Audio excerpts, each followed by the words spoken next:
Hoje são 19 de julho de 2025, semana encerrada praticamente, e eu vou falar neste vídeo a respeito exatamente desta semana. Uma semana bastante diferente de tudo aquilo que a gente já tinha visto no Brasil, pelo menos nos últimos tempos, porque até então a gente tinha sempre aquela ideia de que, olha, o Supremo Tribunal Federal está tomando decisões e a gente vai obedecendo e as coisas vão indo, decisões muitas vezes que você e eu praticamente entendemos como decisões fora da casinha da Constituição. Isso vem a longa data, mas nesta semana em especial houve decisões do Supremo Tribunal Federal, vou comentar, mas que teve uma resposta não interna, mas uma resposta externa. E isso foi algo que realmente mudou aquele ambiente que a gente havia acostumado há tempos. Muito bem, então muitas perguntas vêm para mim a respeito dessa situação. Então eu tenho que fazer um vídeo, e aí eu conto com a sua colaboração.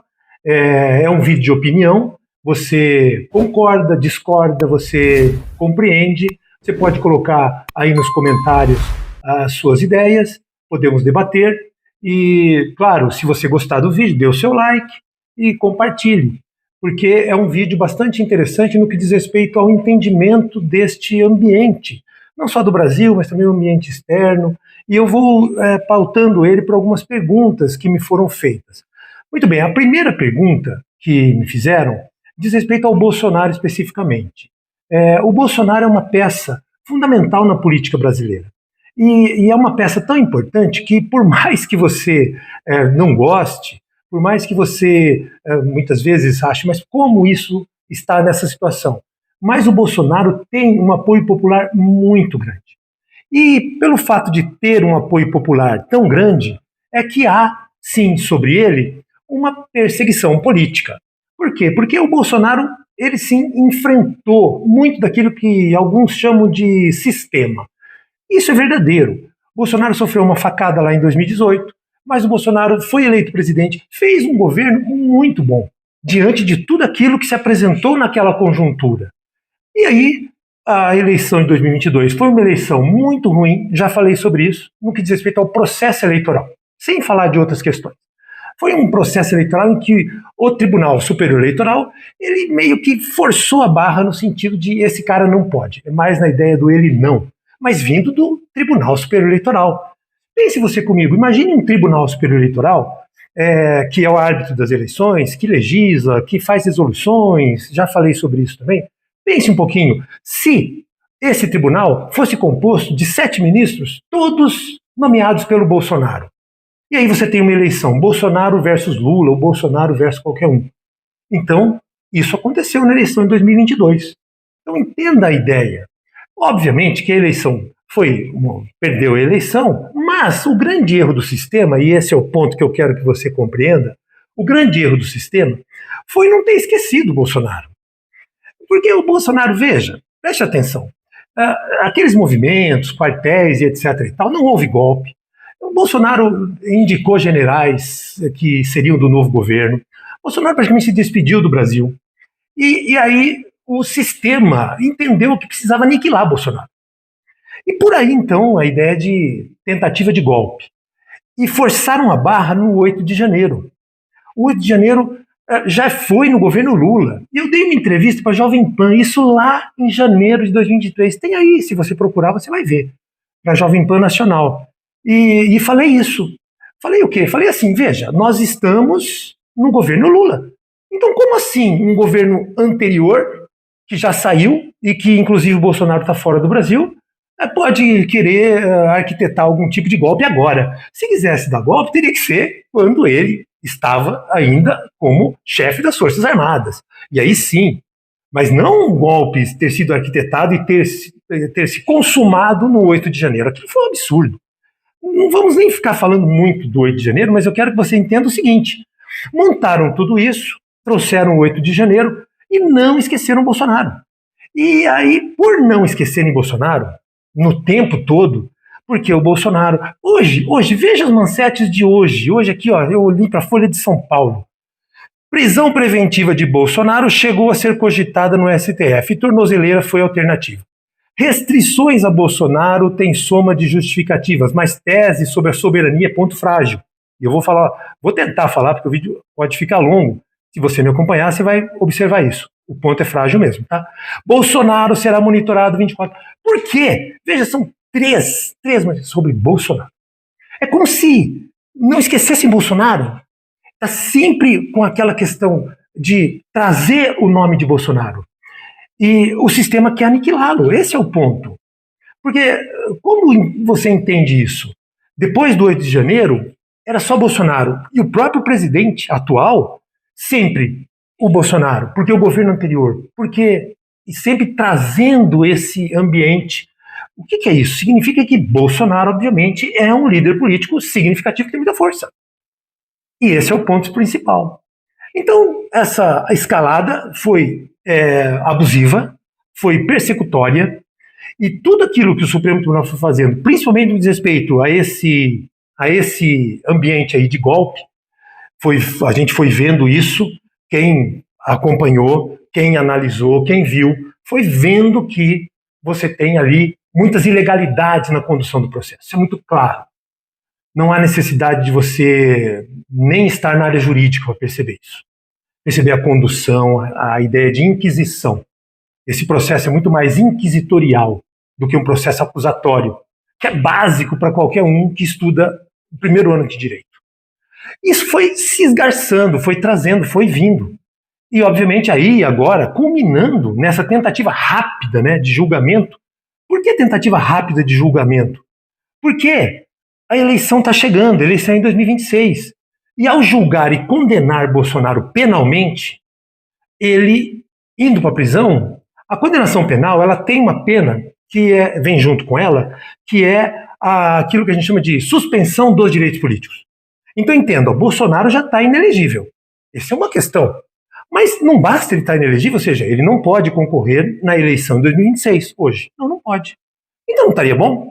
Não. Por que você precisa da condenação penal? Porque a condenação penal ela traz junto a suspensão de direitos políticos. É diferente uma coisa da outra. Porque a suspensão de direitos políticos, ela retira a cidadania do indivíduo. Suspende os direitos políticos. O cara não pode mais votar, não pode ser votado, ele não pode votar, não pode ser votado, não pode se manifestar. Então, com uma condenação penal, é como se você dissesse assim, está encarcerado e não pode mais fazer articulação política para eleger senadores, deputados. Essa é a lógica da coisa. Isso está ficando arbitrário, está indo longe demais. E aí você vai tendo exatamente a situação que nós vamos nos encontrando nesse momento, que é exatamente quando o tribunal vai empurrando fortemente e a sociedade vai tentando resistir, mas o tribunal foi muito longe. Por quê? Porque quando o Bolsonaro começou a dizer que ele deme 50% do Senado e 50% da Câmara dos Deputados, que a gente muda o Brasil. Aí o sistema se ligou para outra questão, não era mais só o Bolsonaro. Aí é necessário que a gente arme alguma coisa para retirar a oposição do jogo de 2026. Isso começou a ficar claro. E quando isso começou a ficar claro, obviamente que você e a oposição, sem dúvida alguma, tem todo o direito, não é ataque à soberania, a oposição tem todo o direito de articular externamente aquilo que seria algo no sentido de mostrar o que está a acontecer no Brasil. E foi exatamente isso que foi feito. A oposição começou a articular externamente. Externamente encontrou apoio simplesmente na maior economia do mundo. Encontrou apoio no país que é o bastião da democracia mundial. Repare, gente, presta atenção, ó, o Brasil é ocidental. O Brasil não tem alinhamento automático com China. Pode até ter alinhamento automático no sentido econômico, alguma coisa, mas não é alinhamento cultural. O alinhamento cultural brasileiro é com o Ocidente, capitaneado pelos Estados Unidos e pela Europa. Nós somos ocidentais. O Ocidente não quer perder o Brasil. O Brasil é um país, para os Estados Unidos, que tem uma força muito grande. Por quê? Porque é um país que tem praticamente a possibilidade de sustentar alimentos, sustentar economia, por conta exatamente de suas riquezas. Você acha que os Estados Unidos têm interesse em perder Brasil nessa linha? E você acha que brasileiros querem perder a sua prerrogativa de serem ocidentais, no sentido de trabalharem na lógica? As empresas trabalham nessa lógica. As empresas brasileiras, os empresários. Reparem, para onde você viaja, se não é para a Europa, Estados Unidos? Grande parte, claro, você pode ir para muitos lugares. Mas entenda a lógica do ambiente ocidental, o Brasil ocidental. Países que enfrentaram os Estados Unidos, e estão aqui na América Latina, perderam tudo. Porque não tem como enfrentar os Estados Unidos no que diz respeito à sua prerrogativa econômica. Os Estados Unidos, e os Estados Unidos nessa linha, eles estão mostrando. Isso interfere na soberania? Foi uma das perguntas que me fizeram. Né? Vários me fazem perguntas, isso interfere na soberania? Veja, quando é que você interfere na soberania? Você interfere na soberania quando você está dizendo assim, olha, país, que seria o Brasil, eu vou retirar um presidente, colocar outro, isso seria interferir na soberania. Agora, quando os Estados Unidos diziam assim, Brasil, vocês afrontaram a lei americana. Por quê? Porque vocês pediram, o Supremo Tribunal Federal, pediram para empresas americanas que dessem dados de pessoas, inclusive que moram aqui nos Estados Unidos, sem o devido processo legal nos Estados Unidos. E imputando essas empresas americanas, aí é uma afronta à soberania americana. Os Estados Unidos perceberam isso. E foi isso que muitos brasileiros, principalmente a oposição, foi lá nos Estados Unidos mostrar para eles. Inclusive a possibilidade de fraude ao sistema de imigração americano. Então, como assim? Os Estados Unidos, obviamente, que vão responder. E a resposta americana, ela é desse jeito mesmo. Agora tem um presidente dos Estados Unidos que é um presidente que dá respostas extremamente fortes. E essas respostas, é a vontade do Brasil? Você quer? Não, mas nós temos que negociar. Agora, negociar com os Estados Unidos exige um governo que tenha a capacidade de apresentar para os Estados Unidos aquilo que está acontecendo aqui, mostrar para os Estados Unidos. É por isso, tem isso. Mas o governo atual não.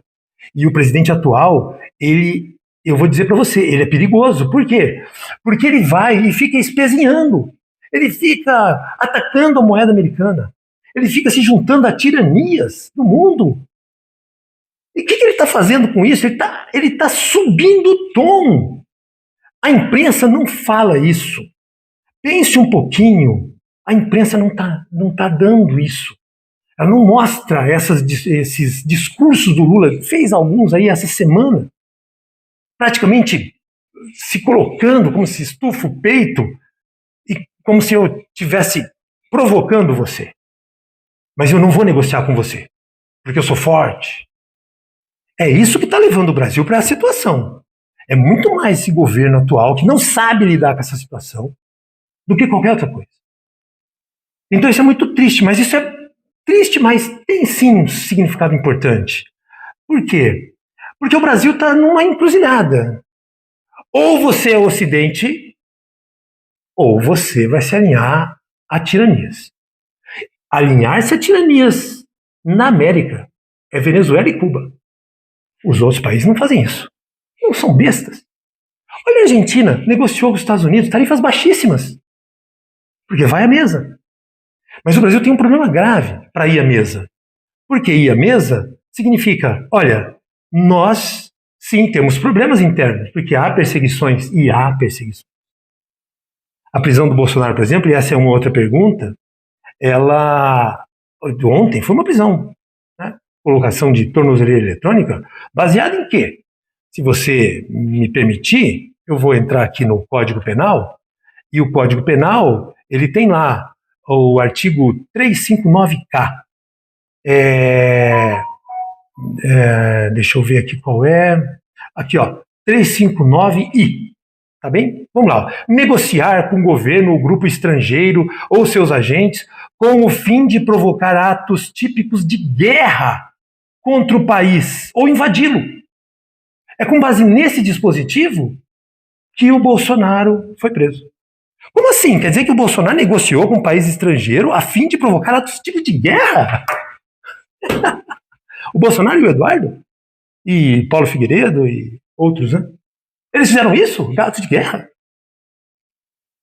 Ou seja, com base nisso você prende alguém, põe tornozeleira eletrônica, impede o indivíduo de se comunicar, de usar redes? Meu Deus! Preste atenção onde nós estamos. Foi isso, a prisão de Bolsonaro ontem. Esse dispositivo aqui, ó. Aliás, esses dispositivos aqui, eu vi um vídeo do Sebastião Coelho falando assim, porque esses dispositivos têm a ver com o Estado Democrático de Direito, e esses foram colocados aqui no Código Penal em 2021. Foram incluídos pela Lei 14.197 de 2021. Se o Congresso Nacional fosse convocado, e essa é também uma das pautas que me perguntaram, o Congresso Nacional tem importância? É claro que tem importância, porque o Congresso Nacional representa o povo. É o único dos poderes. Porque o poder executivo é o poder que está vinculado a administrar o país. Mas o poder legislativo representa o povo, e lá no poder legislativo está. Vamos imaginar o seguinte, é como se fosse o reflexo da sociedade.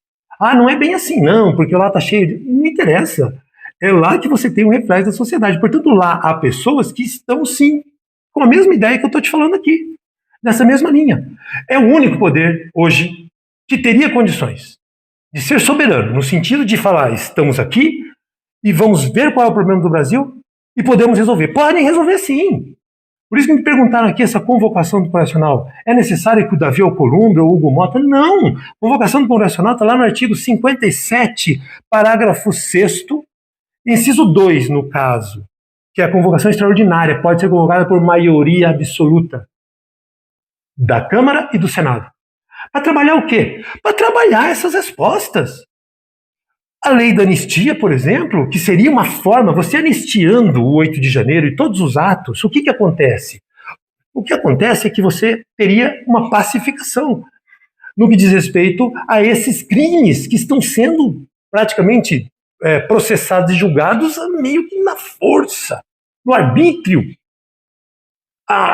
Sem dúvida alguma que a anistia viria. Então o Congresso Nacional seria convocado? Sim, seria para trabalhar o quê? Para trabalhar a anistia. Pode trabalhar, de uma certa forma, a reforma do judiciário é mais difícil, mas vamos lá. Eu fiz um vídeo aí. Qual o vídeo? Eu fiz um vídeo sobre retirar do Supremo Tribunal Federal a prerrogativa de processar e julgar ações penais originariamente. Porque daí você retira os deputados e os senadores das mãos dos ministros do Supremo. Essa PEC já foi aprovada no Senado Federal, precisa ser aprovada na Câmara. Tem outras PECs muito importantes que reformam o judiciário, por exemplo, decisão monocrática.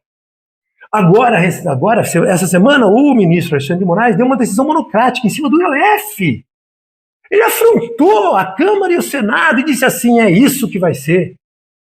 Decisão de um em cima de todo o conjunto representativo da sociedade. Pode decisão? Não pode. Você acredita que não pode? Não. Está na lei da ADI. Na lei da ADI já há proibição. Eles não respeitam a lei. É o artigo 10, se não me engano, da lei da ADI. Posso até, não coloquei aqui, mas o artigo 10 da lei da ADI. Você procura aí, você vai ver. É proibida a decisão monocrática. Em ADI, ADPF, ADC, que são os controles de constitucionalidade. Mas eles usam. Então, faz uma PEC para colocar isso na Constituição, poxa vida. Já foi aprovado no Senado e está na Câmara. O Arthur Lira não fez ela continuar. Essa eu tenho, é muito clara. Mas, enfim. Então, é essa situação que nós estamos. E essa situação não é boa, mas é uma situação importante. O que eu penso sobre isso? Aí eu volto a repetir. Isso são opiniões. Você concorda ou discorda, ouve pelo menos, se chegou até aqui, dê o seu like, se inscreva no canal, eu faço sempre análises nessas linhas. São análises difíceis, muitas vezes bastante complexas, exigem um tempo muito grande, ou seja, estou falando há bastante tempo, mas se você chegou aqui porque você se interessou, eu peço a sua colaboração. O que mais a gente tem para falar sobre isso? Olha, nesse momento é necessário pedir sim ao Congresso Nacional que se reúna. É necessário que o povo vá à rua. Eu já vi aí na rede X pessoas já indo para a rua. Por quê? Porque é só povo na rua. E eu já percebi, a imprensa, já estou vendo, a imprensa não tem esse interesse. Não vai noticiar povo na rua, e já tem povo na rua. E pode ter mais gente. Ao contrário de 2014. 2014 a imprensa ia lá junto. Então você não conta mais com a imprensa. nessa situação atual. Mas você conta com você. Você conta comigo. Você conta com outras pessoas. Você conta com as redes, que também estão sendo... Tentativa era, né? De silenciar. Por que a tentativa de silenciar? O Lula já disse aí, inclusive, né? Que nós vamos taxar as redes. Mais uma afronta aos Estados Unidos, né?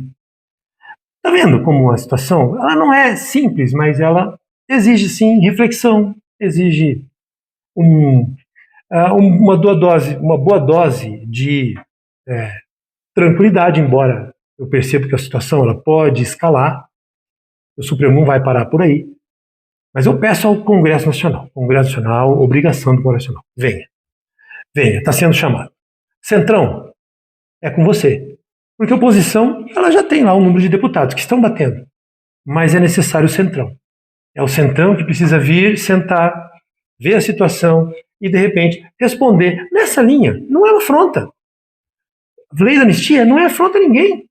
E olha que não pega o Bolsonaro, porque se você anistiar o Bolsonaro, tudo bem, ele não vai preso. Ele pode fazer as articulações políticas. Isso é excelente. Mas ele está inelegível, tá? Porque a inelegibilidade não entra na anistia. Porque a inelegibilidade tem a ver com aquelas questões de se reunir com o embaixador do lado de 7 de setembro de 2022. Está inelegível por isso. Absurdo. Mas então a inelegibilidade não cessa, mesmo com a anistia, tá? Enfim, se você chegou até aqui, se você gostou desse vídeo, então se inscreva no canal, dê o seu like, compartilhe, para que ele chegue a outras pessoas. Muito obrigado.